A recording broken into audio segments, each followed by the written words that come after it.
ลี่ยนใจเลิกลาครั้งหนึ่งครั้งสองก็พอทนไว้แก้วตามาถึงครั้งสี่นี่นะ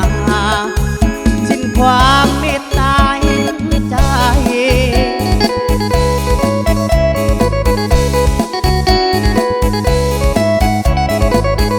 ขายข้าวในนาส่งน้องเฮียนครูเพื่อให้น้องสมรู้ได้เป็นครูอยู่เคียงเฮียงอาย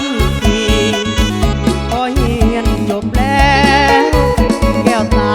ก็มีหลายใจมีแฟนรถเก่งคันใหม่ลืมชายเขาว่ายังใครกว่าก็เป็น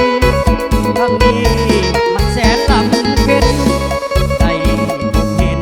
เกือบใจพวงมาสูญเสียเงินแล้วต้องลาจนเสียน้ำตาลวงจากสาวปริญญาดังฟ้าผ่าลงให้ตาย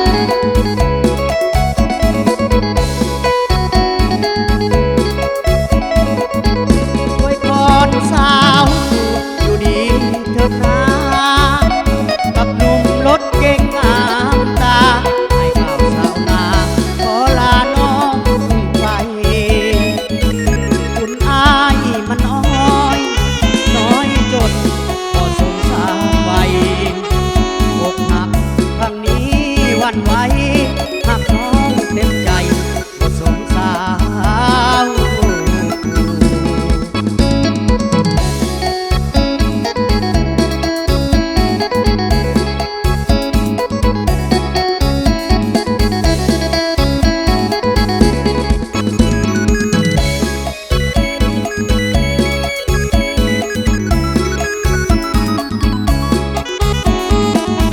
เอาว่า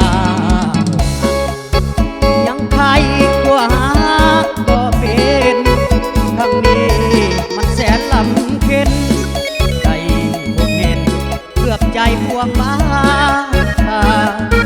สูญเสียเงินแล้วต้องมาสูญเสียน้ำตา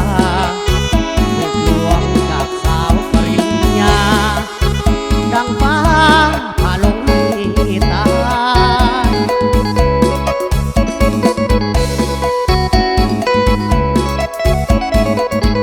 อวยพรสาวอยู่ดีเถิดนากับหนุ่มรถเก่งงามตาให้บ่าวสาวนา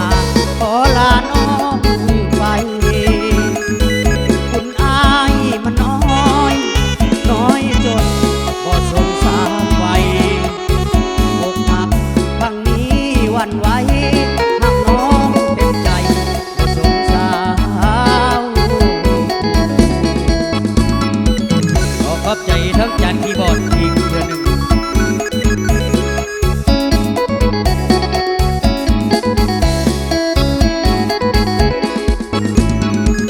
เอาวันที่สิให้น้องชายยาวต่อเนาะ